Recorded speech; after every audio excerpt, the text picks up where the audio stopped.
नमस्कार मित्रों, ये हमारा जो PYQ का सेशन चल रहा है उसकी एक 7वीं सेशन होगी। तो इसमें करीब कितने क्वेश्चन 98 सॉल्व हो चुके हैं। अब 99 नंबर का क्वेश्चन सॉल्व करना है। ठीक है,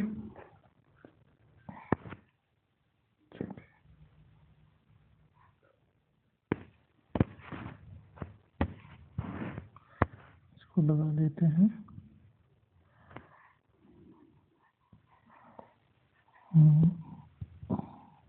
ठीक है,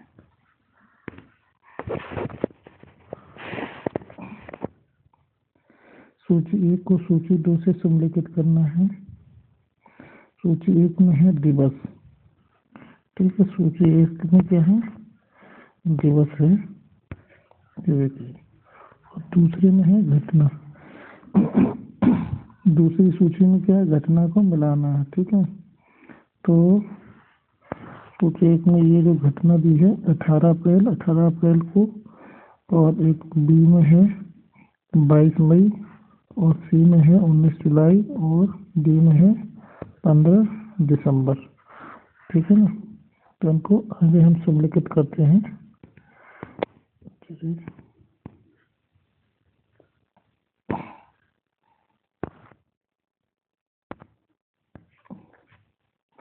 और इसमें ये कूट में आंसर दिया हुआ है, इसको मैच करेंगे। ठीक है ना, तो 18 अप्रैल को क्या रहता है? विश्व विरासत दिवस। ठीक है, और 22 मई को हो जाएगा अंतर्राष्ट्रीय जैव विविधता दिवस, और 29 जुलाई को हो जाएगा अंतर्राष्ट्रीय बाघ दिवस, और 5 दिसंबर को विश्व मिट्टी दिवस हो जाएगा।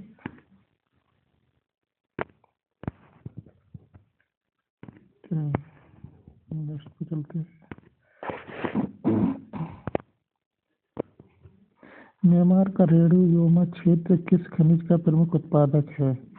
नंबर ए में दिया है चांदी का, नंबर बी में टिन, नंबर सी में है तांबा, नंबर डी है खनिज। तो आइए हम देखते हैं इसको क्या है यहाँ पर।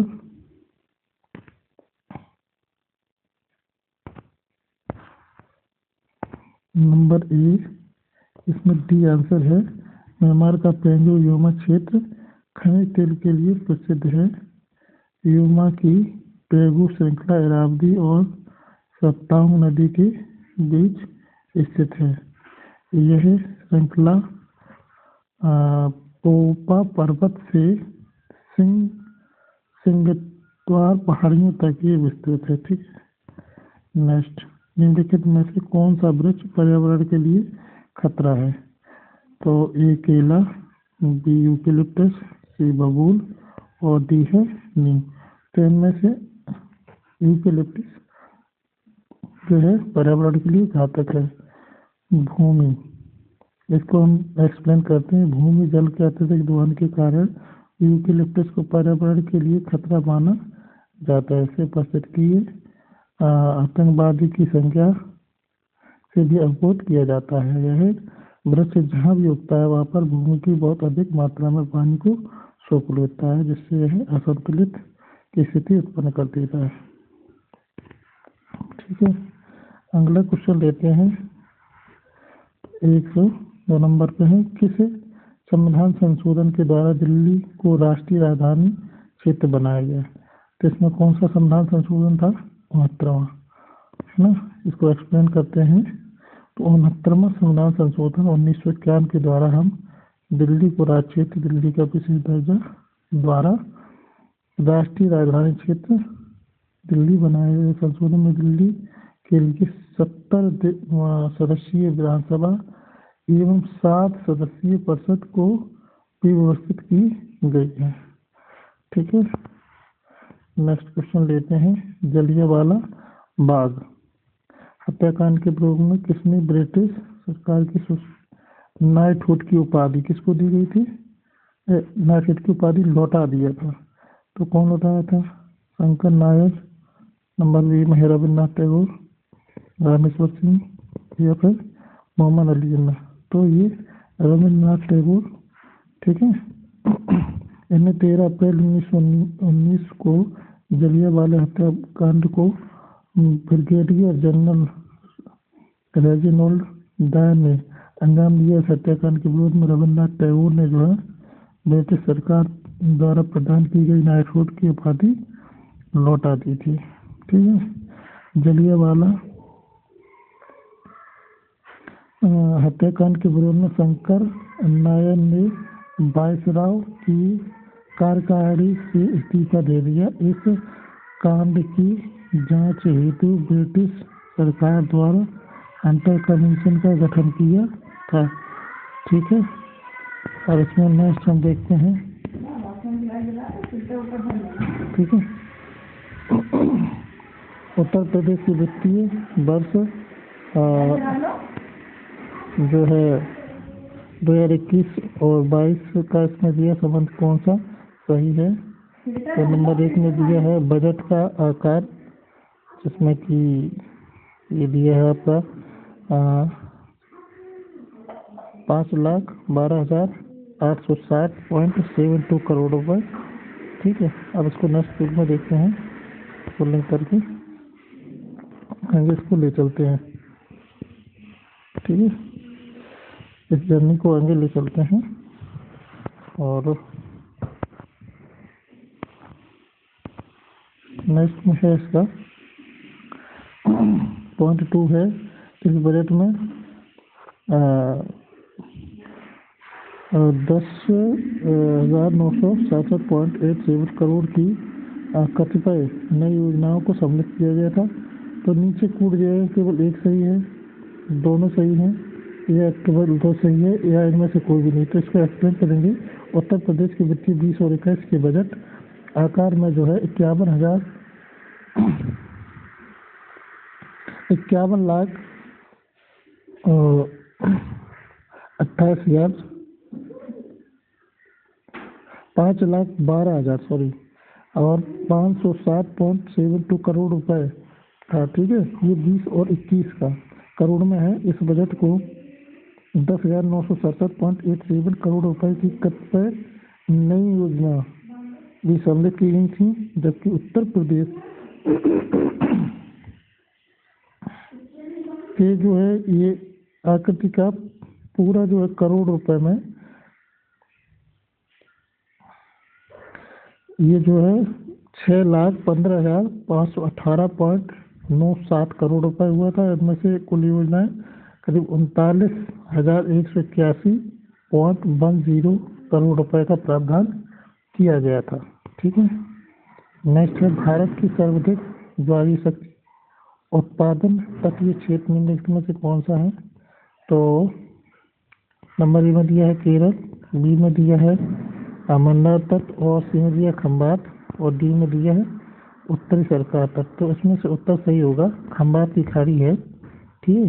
किसिल रिस्क एवं इंफ्रास्ट्रक्चर सॉल्यूशंस लिमिटेड के सहयोग से यह भारतीय उद्योग संस्थान चेन्नई द्वारा 2014 में आयोजित किए गई अध्ययन के अनुसार ज्वारीय शक्ति को संभावित क्षमता इसकी 12,455 मेगावाट है, और गुजरात के खंबात की खाड़ी में कच्छ में स्थित है, ठीक है। उसको आगे ले चलते हैं। अच्छा, एक यह रह गया है शिक्षा का अधिकार मौलिक अधिकार में सम्मिलित किया गया। तो ये कब किया गया है। तो ये किया गया है 86वें संविधान संशोधन 2002 में शिक्षा का अधिकार, ठीक है ना। ये 2002 में सम्मिलित किया गया है, और इसके तहत नए अनुच्छेद 21 की घोषणा की गई है। राज्यों में 6 से लेकर 14 वर्ष तक के बच्चों को निःशुल्क शिक्षा के लिए घोषणा करी गई थी।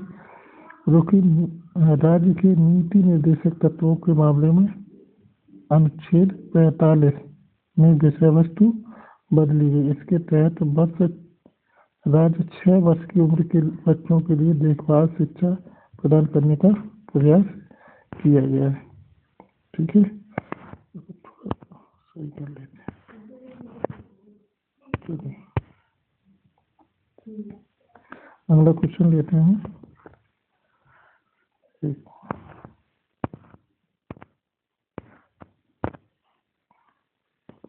हाँ जी।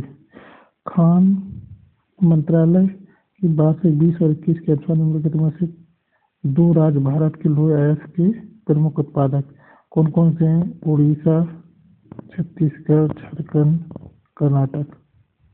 ठीक है, इनको कूट में मिलाना है, कौन से हैं?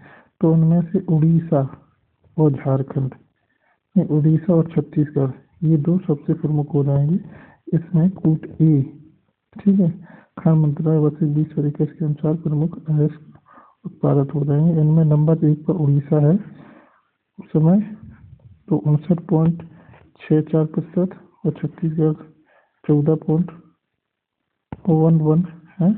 इसके बाद में कर्नाटक 12 पॉइंट कुछ था और झारखंड 10.98। और बाकी के जो शेष स्टेट हैं वो मतलब 2-2.5 के लगभग कुल योग 100% होता है। तो सबसे ज़्यादा था उड़ीसा और छत्तीसगढ़। इसके बाद में प्रकाश रसायन धुन में सदैव होता है, क्या होता है? एल्यूमिनियम होता है, ओजोन होता है, मीथेन होता है, एयर फास्फोरस। तो इसमें कौन होता है? ओजोन। ठीक है, इसमें प्रकाश रसायन धुंध प्रदूषकों का एक मिश्रण होता है जिसमें नाइट्रोजन ऑक्साइड और वाष्पशील कार्बनिक यौगिक सूर्य के प्रकाश से क्रिया करके एक दूसरे आवरण का निर्माण शहरों के ऊपर करते हैं। इनमें निम्नलिखित प्रदूषक पाए जाते हैं। ठीक है, वो कौन कौन से हैं? ये हम ठीक, उनमें है नाइट्रोजन। ठीक है, नाइट्रोजन है, वाष्पकार्बनिक यौगिक है BOCS, ओजोन है O3, और क्या है? पेरोक्सीटाइड यानी कि नाइट्रेट है, ये पेन शॉर्ट में।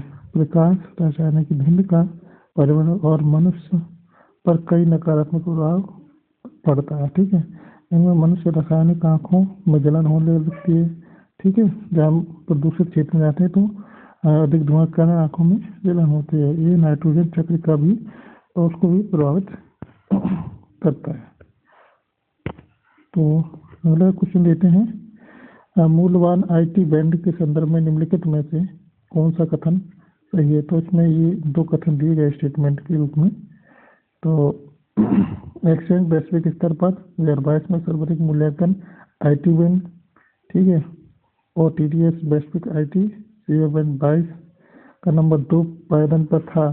तो इनमें देखना है, इनके दोनों स्टेटमेंट हम देखेंगे सही हैं, क्योंकि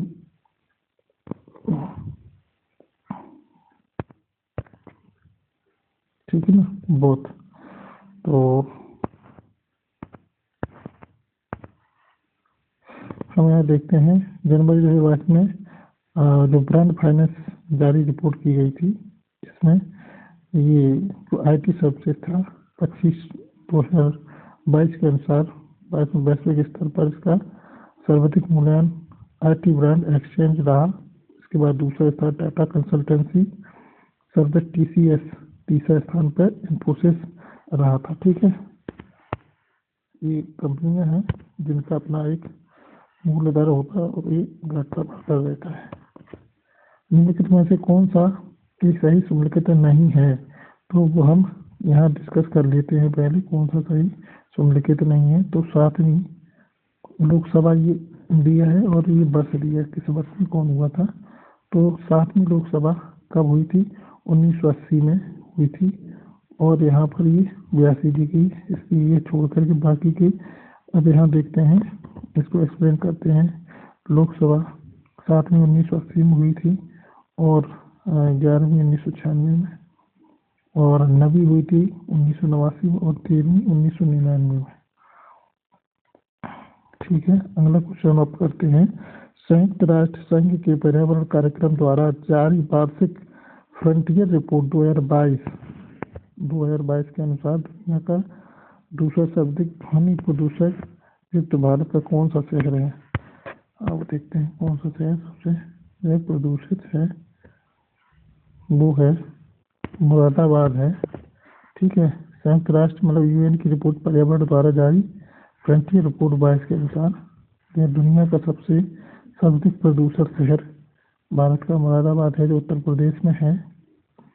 इस रिपोर्ट के पहले स्थान पर बांग्लादेश का ढाका शहर और तीसरे स्थान पर पाकिस्तान का इस्लामाबाद शहर था। ठीक है वर्तमान में, याद रखेंगे। और चलिए, निम्नलिखित कथनों में से कौन सा सही है? ठीक है, तो भारत विश्व का छठा सबसे बड़ा देश है, एक स्टेटमेंट हो गया ये। दूसरा हो गया संसार का लगभग 2.4% भारत के अंतर्गत आता है, दूसरा स्टेटमेंट हो गया। तीसरा है कर्क रेखा के बीच में कर्क रेखा देश के बीच से गुजरती है, जो अक्षांशीय विस्तार को 2 बराबर भागों में बांटती है। तीसरा है भारत पूरी तरह से उष्णकटिबंधीय क्षेत्र में स्थित है। तो हम देखते हैं इसमें 2 और 3, ठीक है, इनमें से हमारा सही है, जो कि एक तो पहला हमारा भारत का क्षेत्रफल विश्व के 2.4% भाग में है, ये बात सही है। और दूसरी बात ये सही है कि हमारे कर्क रेखा देश के बिल्कुल अक्षांशीय 2 भागों को बराबर बांटती है। तो इसमें हमारा यहाँ डी ऑप्शन सही हो जाता है। ठीक है,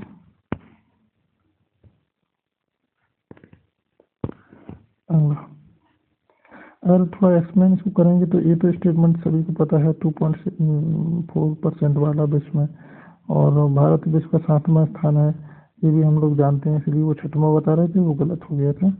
और कर्क रेखा वाली जो बात है, तो 23.5 अक्षांशीय भाग से देश से गुजरती है और अक्षांशीय विस्तार 2 बराबर भागों को बांटती भी है।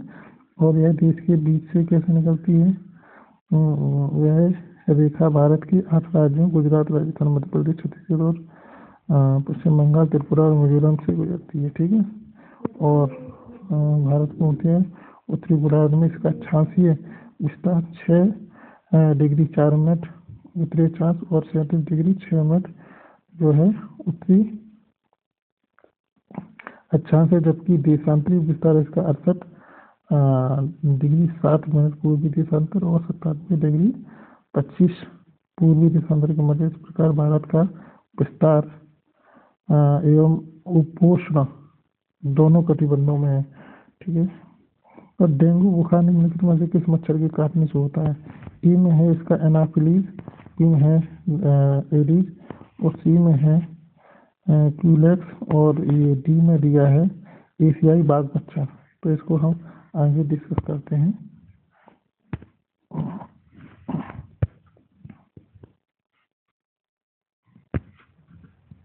चलो, स्क्रीन पर सही दिखाई दे रहा होगा। बी और डी दोनों मच्छरों से डेंगू का बुखार विषाणु जनित बुखार है, जो कि एडीज प्रजाति के संक्रमित मच्छर के काटने से मनुष्यों में फैलता है। यह मुख्यतः एडीज की 2 प्रजातियों एडीज एजिप्टाइस और एडीज एल्बोपिक्स के मच्छरों द्वारा होता है। एडीज एल्बोपिक्स को एशियाई का बाघ मच्छर के नाम से भी जाना जाता है। ठीक है, बाघ मच्छर के नाम से भी इसका मतलब उपनाम है इसका। ठीक, और विश्व संगठन WHO के अनुसार डेंगू मुख्यतः एडीज एजिप्टी द्वारा ही फैलता है, और एशियाई बाघ मच्छर एडीज एल्बोपिक्स के इसके लिए कम जिम्मेदार है। यह मच्छर चिकनगुनिया, येलो फीवर, लपीट बुखार और जीका वायरस से भी यही वाहक होता है। डेंगू बुखार होने से रक्त एवं इसके मात्रा घुटन होने लगती है, और आयोग ने इसको आंसर इसमें जो है दिया गया। ठीक,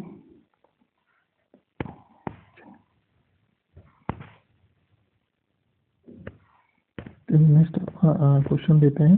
सूची ए और बी को समलिखित करना है, तो इधर जो है देवता दी है, उधर की पहचान क्या होती है? तो शिव, और ए में शिव है, बी में विष्णु है, और सी में गणेश है, और डी में है सरस्वती। तो जो है शिव का हम लोग जानते हैं त्रिशूल है, और विष्णु का चक्र है, और गणेश का है रस्सी, और सरस्वती है वीणा। ठीक है ना, तो हमारा इसमें ये मैच का था ये आंसर। ठीक है, तो ये हम लोग जानते हैं, आगे चलते हैं। चलिए, स्टडी। निर्धनता को एक सामाजिक समस्या माना जाता है गया है जो कि लंदन में निर्धनता पर किए गए एक शोध के सर्वेक्षण का परिणाम है। इस शोध के शोधार्थी कौन थे? तो इसके शोधार्थी हैं चार्ल्स बूथ। इन्होंने निर्धनता की सामाजिक समस्या माना है जो कि लंदन निर्धनता के लिए एक शोध सर्वेक्षण परिणाम का एक शोधार्थी चार्ल्स बूथ थे। ठीक है,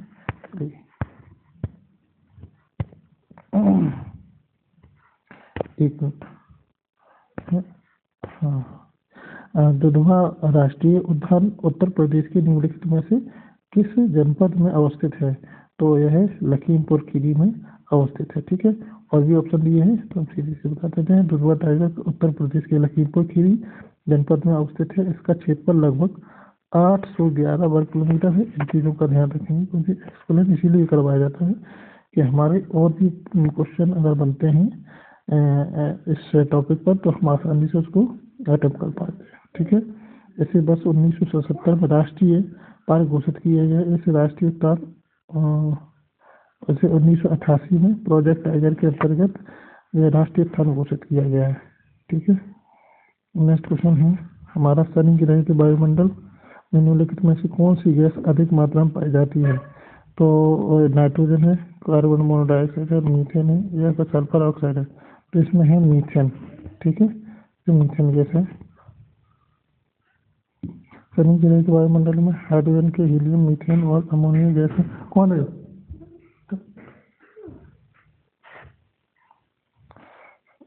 अमोनिया गैसें मुख्य रूप से पाई जाती है। शनि ग्रह के वायुमंडल अधिकांश हाइड्रोजन गैस की निर्मित, इसके बाद हीलियम सर्वाधिक मात्रा में पाई जाती है। मीथेन, अमोनिया भी अल्प मात्रा में पाई जाती है। ठीक है ना।